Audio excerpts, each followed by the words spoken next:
History with Kinshuk platform की तरफ से प्रस्तुत है एग्जाम बाबा की भविष्यवाणी नामक सीरीज।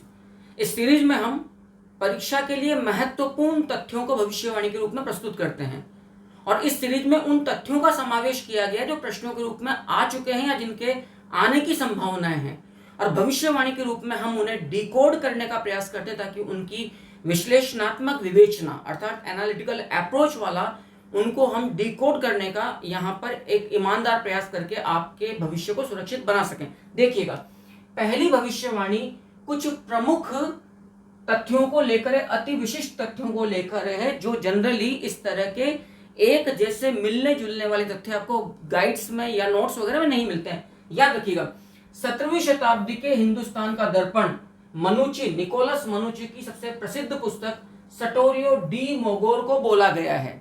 अब ये दर्पण मिरर एक शब्द है। देखो, सबसे पहले इंडिका एक मेगास्थनीज जो सेल्यूकस निकेटर का राजदूत था और जो मौर्य शासक चंद्रगुप्त मौर्य के दरबार में आया था, उसकी रचना इंडिका को मौर्य समाज का दर्पण भी कहा गया है। जबकि 11वीं सदी में महमूद गजनवी के साथ जो भारत में अरब यात्री आया था, अरब इतिहासकार अल बिरूनी, जिसकी पुस्तक है किताब उल हिंद या तवारीख ए हिंद, उसको 11वीं सदी के हिंदुस्तान का दर्पण भी कहा गया है। जबकि सटोरियो डी मोगोर के लेखक मनुची ने जो पुस्तक लिखी सटोरियो डी मोगोर, उसको 17वीं शताब्दी के भारतवर्ष या हिंदुस्तान का दर्पण कहा जाता है। याद रखिएगा, 3 प्रसिद्ध भविष्यवाणियां हैं और अक्सर प्रश्न के रूप में आती है, कहीं पर भी आपको अब परेशान नहीं कर पाएगी।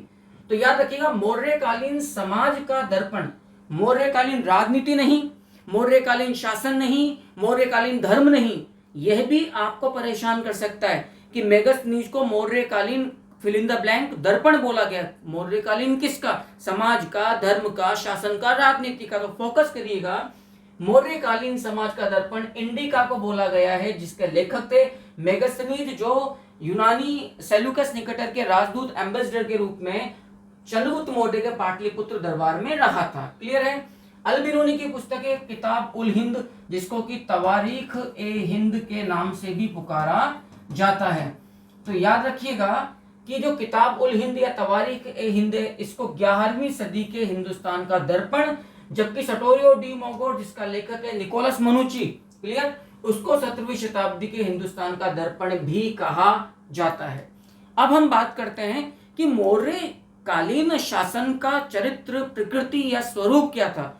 अमूमन इतिहासकारों ने मौर्यकालीन शासन को पोलिस राज्य यानी कि पॉलिस स्टेट घोषित किया है, लेकिन डीआर भंडारकर साहब की बात की जाए, कारण संपूर्ण प्राचीन भारत में सबसे अधिक विस्तृत नौकरशाही, सबसे बड़ा साम्राज्य, सबसे बड़ा राजस्व प्रणाली यदि किसी शासन की थी जो मौद्रिक अर्थव्यवस्था पर टिकी हुई थी, तो वो मौर्यकालीन समाज था। इसीलिए डीआर भंडारकर ने इसको हाईली सेंट्रिक, इस शासन प्रणाली को राजकीय निरंकुशवाद की संज्ञा भी दी है।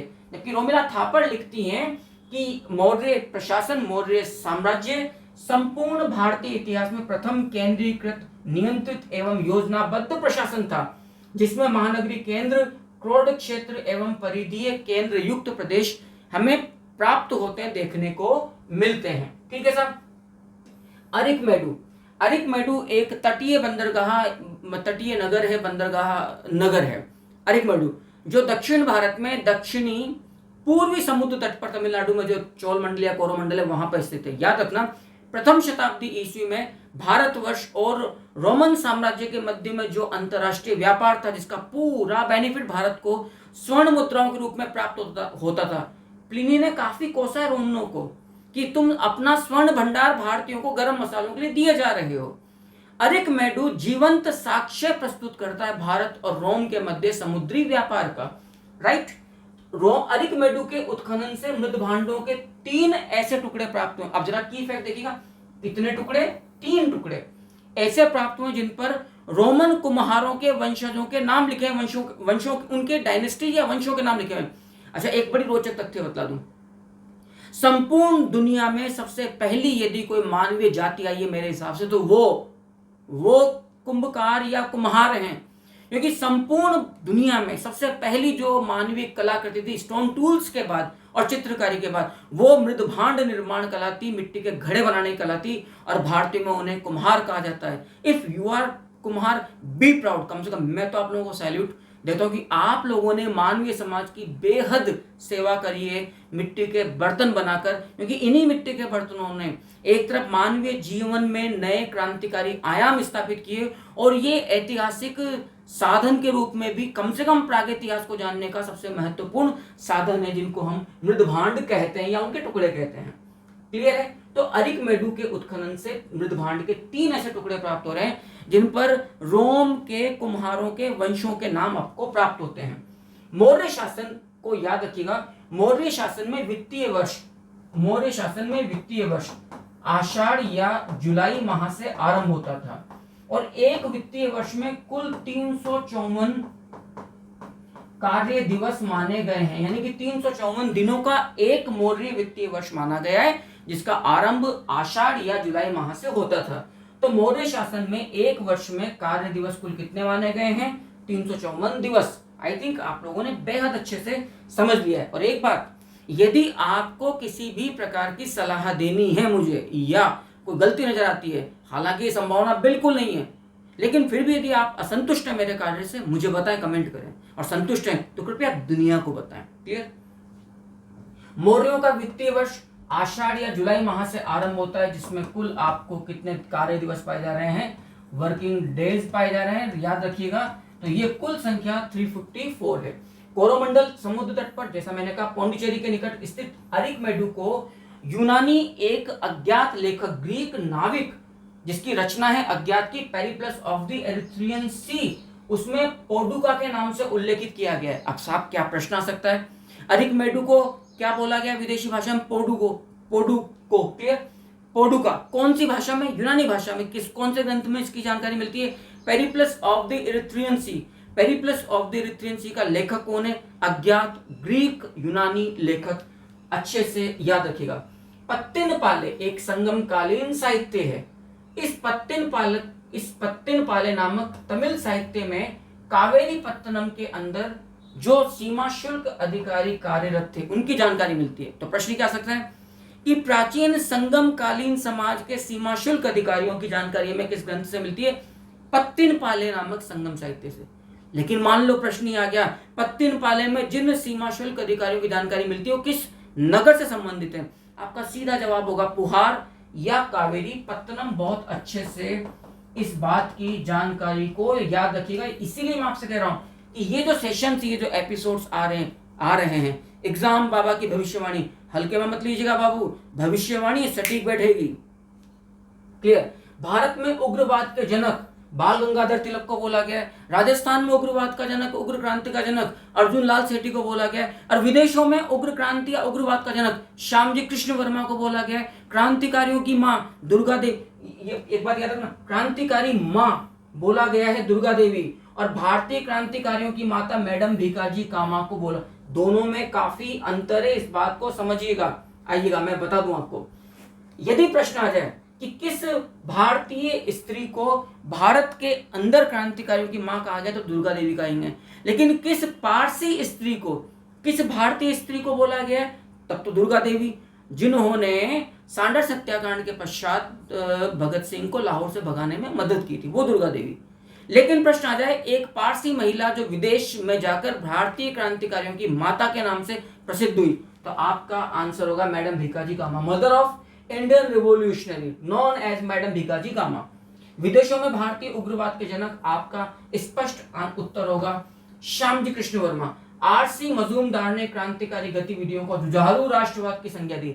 आप आइडिया लगाइएगा, पॉसिबल है एक गाइड में, एक ऑफलाइन कोचिंग के नोट्स में, एक लेक्चरर के द्वारा कहीं इतना मैटर कंपाइल, इस तरह की चीजों को। इसीलिए मैं आपसे कह रहा हूं, मुझे सिर्फ आपके सपोर्ट की जरूरत है। अनवरत ये सेशंस आते रहेंगे। आप सिर्फ मनोरंजन के लिए भी इस 15-15, 20-20 मिनट के सेशंस को देखते हो, क्या पता कितना बड़ा फायदा आपको परीक्षा में होने जा रहा है। इसकी तो मैं सटीक भविष्यवाणी दे ही रहा हूं। भारत में उग्रवाद के जनक बाल गंगाधर तिलक को बोला गया। आप आराम से इस स्लाइड को देख लीजिए। नेक्स्ट आते हैं, राजस्थान में उग्र क्रांति का जनक अर्जुन लाल सेठी को बोला गया है। इस बात को समझ लीजिएगा, राजस्थान में अर्जुन लाल सेठी, भारत में बाल गंगाधर तिलक, और विदेशों में बहुत अच्छे से याद रखिएगा श्यामजी कृष्ण वर्मा। भारतीय क्रांतिकारियों की माता पारसी महिला मैडम भिखारी कामा और भारतीय महिला दुर्गा देवी। अच्छे से क्लियर। भारत में प्रथम क्रांतिकारी घटना बेहद इंपॉर्टेंट है। प्रथम क्रांतिकारी घटना जिसमें किसी भारतीय के द्वारा किसी विदेशी अधिकारी की हत्या हुई, ये 22 जून 1897 को पूना में, याद रखिएगा, जो प्लेग कमिश्नर था रैंड और मिस्टर अरेस्ट, उसकी हत्या की गई थी चापेकर बंधुओं के द्वारा, क्योंकि भारतीय महिलाओं के साथ जांच के नाम पर, प्लेग जांच के नाम पर ये लोग जो बदतमीजी कर रहे थे, इसके विरोध में बाल गंगाधर तिलक ने एक लेख लिखा था। इसीलिए बाल गंगाधर तिलक को भारत का बेताज बादशाह, भारतीय अशांति का जन्मदाता भी वैलेंटाइन शिरोल ने कहा है, जिन पर मानहानि का दावा ठोकने के लिए लंदन तक गए थे बाल गंगाधर तिलक। सोचिए क्या जज्बा था भारतीयों का। भारत के प्रथम राजनीतिक कैदी भी माना गया है बाल गंगाधर तिलक को। इतने प्रख्यात राष्ट्रवादी नेता को कभी अखिल भारतीय राष्ट्रीय कांग्रेस के अध्यक्ष पद का सौभाग्य प्राप्त नहीं हुआ। यह दुर्भाग्य था किसका? भारत का, उनका नहीं। 22 जून 1897 को पूना में प्लेग कमिश्नर मिस्टर रैंड और अरेस्ट की चापेकर बंधुओं के द्वारा, याद रखिएगा, चापेकर बंधुओं के द्वारा हत्या कर दी गई थी और ये भारत की प्रथम क्रांतिकारी घटना थी। इस बात को भी समझ लीजिएगा। क्लियर। लेकिन भारतीय इतिहास में किसी यूरोपीय या ब्रिटिश अधिकारी पर बम फेंकने की घटना, अब अंतर समझना कितना माइन्यूट अंतर आ रहा है। पिस्टल से गोली मारकर हत्या करना और बम फेंक कर बम मारकर हत्या करना, ये बिहार के मुजफ्फरपुर का बदनाम न्यायाधीश था किंग्सफोर्ड, इस पर बम फेंका था 30 अप्रैल 1908 में खुदीराम बोस। भारतीय राष्ट्रीय आंदोलन में सबसे कम उम्र का क्रांतिकारी जो फांसी पे के फंदे पर लटक गया। सोचिएगा, भारत को आजादी बाबू, बहुत अच्छे से याद रखना, रघुपति राघव राजाराम और बकरी को का दूध पीने वालों से नहीं मिली है। इस बात को बहुत समझ लीजिएगा। काफी खून बहा है, काफी नरसंहार हुआ है, मानवीय अत्याचार हुए हैं। उन क्रांतिकारियों के अवशेषों पर आपको आज आप आजादी की सांस ले पाने में सक्षम हो। यह मूर्खता है कि चरखा चलाने से, अहिंसा चलाने से भाई साहब आजादी आती है। यदि ऐसा है तो अभी युद्ध चल रहा है यूक्रेन रशिया का, फिलिस्तीन और इजराइल का, जाइए चरखे बांटिए, मैं भी देखता हूं कितने रुकते हैं। ईरान भी है साथ में। सो याद रखिएगा, भारतीय इतिहास में किसी यूरोपीय या ब्रिटिश अधिकारी पर बम फेंकने की प्रथम घटना बिहार के मुजफ्फरपुर का जो न्यायाधीश था किंग्सफोर्ड, इसको किंग्सफोर्ड षड्यंत्र कांड भी कहते हैं, इसको मुजफ्फरपुर बम कांड भी कहते हैं। 30 अप्रैल 1908 ईस्वी को खुदीराम बोस ने मुजफ्फरपुर बिहार के बदनाम न्यायाधीश किंग्सफोर्ड पर बम फेंका था। बाद में उनको फांसी दी गई। भारत को आजाद कराने के लिए अंतरराष्ट्रीय स्तर पर जो पहला आंदोलन चलाया गया वो रेशमी रुमाल आंदोलन था। याद रखिएगा, रेशमी रुमाल आंदोलन ये पहला आंदोलन था जिसने ब्रितानी हुकूमत से भारत को गुलामी की बेड़ियों से मुक्त कराने का पहला सक्रिय संघर्ष आरंभ किया था। भारतीय राष्ट्रीय आंदोलन में फांसी के फंदे पर झूलने वाला, जिसने ब्रिटिश हुकूमत का विरोध किया, ब्रिटिश अधिकारी की हत्या करने का प्रयास किया, हत्या करी, सबसे कम उम्र का क्रांतिकारी थे खुदीराम बोस। जबकि प्रथम मुस्लिम क्रांतिकारी जिन्हें फांसी के फंदे पर झुलाया गया वो थे श्रद्धेय अशफाकुल्लाह खान साहब। आप सोचिएगा ये श्रद्धेय हैं, फिर मैं खुदीराम बोस के लिए क्या कहूँ, ये तो बालक था, बच्चा था। यही हमारे असली नेशनल हीरो हैं, वरना कोई क्या बन गया, कोई क्या बन गया, इनको भुला दिया गया, बिसरा दिया गया। लेकिन जब तक भारत की क्रांति की बात चलेगी, अंग्रेजी ब्रितानी हुकूमत की बात चलेगी, इनका नाम स्वर्णिम अक्षरों में कम से कम मेरे से लोगों के जहन में तो दर्ज है। तो राष्ट्रीय आंदोलन में फांसी के फंदे पर झूलने वाला सबसे कम उम्र का क्रांतिकारी खुदीराम बोस है और प्रथम मुस्लिम क्रांतिकारी अशफाकुल्लाह खान साहब हमें नजर आते हैं। अब मैं प्राचीन भारत के महाजनपद से कुछ ऐतिहासिक तथ्यों को भविष्यवाणी के रूप में आपके सामने रख रहा हूं। याद रखिएगा, अष्टकुलिक संघ की जब बात आती है तो वृज्जी संघ हमेशा चर्चा में रहता है। वृज्जी संघ जो उस समय सबसे शक्तिशाली गणराज्य भी माना गया। वृज्जी संघ में चूंकि 8 गणों का संघ था, पहला वज्जी, दूसरा विदेह, तीसरा लिच्छवी, चौथा ज्ञात्रक, 5वां उग्र, 6ठा कौरव, 7वां इक्ष्वाकु, 8वां भोग। तो 8 गणों को मिलाकर वृज्जी संघ बना था, जिनके साथ आप लोग जानते हैं महावीर स्वामी जी का भी संबंध था। क्लियर है। महात्मा बुद्ध को महापरिनिर्वाण कहाँ मिला? मल्ल की राजधानी कुशीनगर में। महाजनपद जिसमें बुद्ध का जन्म हुआ वो जनपद है कौशल, और महाजनपद जिसमें महावीर स्वामी का जन्म हुआ वो वज्जी था। वज्जी वही अष्टकुलिक संघ वाला, क्लियर है। और जिसमें महावीर स्वामी को महापरिनिर्वाण मिला वो मल्ल, क्लियर, मल्ल का प्रदेश पावा के पावापुरी, पावा या पावापुरी अपन भी इसको भी कहते हैं।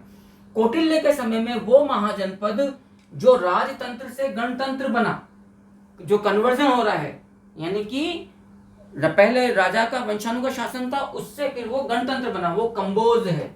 याद रखिएगा, कंबोज और गंधार दो महाजनपद भारत की सीमा से बाहर स्थित जनपद थे, और दक्षिण भारत का जो एकमात्र महाजनपद था कुल 16 महाजनपदों में वो अश्मक था। इस बात को जो जिसकी राजधानी पोतन या पोटन थी, क्लियर है, गोदावरी नदी किनारे। तो बहुत अच्छे से याद रखना, कौटिल्य, चाणक्य, क्लियर, के अर्थ का कालजयी रचना है राजनीति पर, आप जानते हो अर्थशास्त्र। तो कौटिल्य के समय में जो राजतंत्र से गणतंत्र में कन्वर्ट हुआ महाजनपद वो कंबोज है। 4 शक्तिशाली महाजनपद जिनमें साम्राज्य विस्तार को लेकर संघर्ष हुआ, मगध, अवंती, कौशल एवं वत्स, 4। इनमें सर्वाधिक शक्तिशाली महाजनपद कौन सा है? तो आपका जवाब होगा मगध सर्वाधिक शक्तिशाली महाजनपद था। आराम से देख लीजिएगा, उम्मीद करता हूं सारी बात समझ में आई है। ये भविष्यवाणी करने वाला एग्जाम बाबा, आराम से पढ़िए, देखिए, सुनिए। सिर्फ मनोरंजन के नाम पर भी दिया आपने इन एपिसोड को गंभीरता से पढ़ लिया, खाना खाते हुए या कोई और काम करते हुए, आप यकीन मानकर चलिए बहुत बड़ा हिस्सा आपका भारतीय इतिहास का कवर हो रहा है आगामी परीक्षाओं के अंदर। नेक्स्ट अगला देखिएगा, भगवती सूत्र जो बौद्ध ग्रंथ है, जैन ग्रंथ है, अंगुत्तर निकाय जो बौद्ध ग्रंथ है, इन दोनों में 16 महाजनपदों की हमें सूची प्राप्त हो रही है। लेकिन सूची में मात्र कुछ जनपद ही, 6 जनपद ही एक समान है, बाकी सब में विविधता है।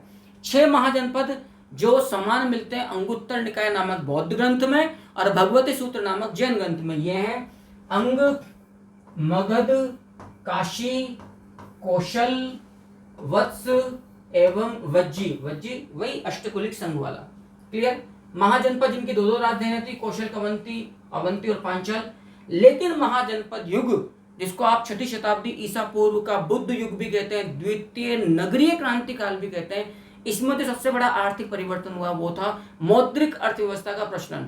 भारतीय इतिहास के सबसे प्राचीनतम सिक्के जो कि आहत सिक्के कहलाते हैं, जिनको जेम्स प्रिंसेप ने पंचमाग्ड कॉइन्स कहा, ये चांदी और तांबे के बने हुए सिक्के हैं, स्वर्ण सिक्का बिल्कुल भी नहीं है, लेख विहीन सिक्के हैं, इन पर चिन्ह जरूर पाए जाते हैं। तो इन आहत मुद्राओं का पहली बार प्रचलन, और किसी राजवंश द्वारा नहीं, किसी राजा द्वारा नहीं, व्यापारिक निगम जिनको आप श्रेणियां कहते हैं, व्यापारिक संघ, फेडरेशन जिनको आप ट्रेड कॉमर्स फेडरेशन कह सकते हैं, उनके द्वारा ये आहत मुद्राएं 6ठी शताब्दी ईसा पूर्व में यानी कि महाजनपद काल में प्रचलित हुई थी। अच्छे से याद रखिएगा। शेरशाह सूरी की कुछ उपाधियों की मैं आपके सामने चर्चा कर रहा हूं। अब्बास खान सरवानी ने अपनी रचना तारीख ए शेरशाही में, याद रखिएगा, तारीख ए शेरशाही में शेरशाह सूरी को हैदर द्वितीय बोला है, जबकि डॉक्टर कालिका रंजन कानूनगो ने धूल में खिला फूल बतलाया है। बाबर ने चालाक अफगान बोला है कि इससे सावधान रहना और हो सके तो हिरासत में ले लेना। अपने सबसे खासम खास खलीफा को चेतावनी देते हुए बाबर ने कहा था। हिंदुस्तानी मुस्लिम पुनर्जागरण का नायक भी शेरशाह सूरी को बोला जाता है। और आज की अंतिम भविष्यवाणी में मैं 16 महाजनपदों में शासन प्रणाली किस किस प्रकार की थी उस पर चर्चा करने जा रहा हूं। देखिएगा, अंग, मगध, काशी, कौशल, चेदी, वत्स, कुरु, पांचाल, मत्स्य, शूरसेन, अश्मक, अवंती, गांधार और कंबोज। इनमें गांधार और कंबोज भारत के बाहर स्थित 2 जनपद थे और अश्मक दक्षिण भारत का एकमात्र महाजनपद। इनमें राजतंत्रात्मक शासन प्रणाली थी।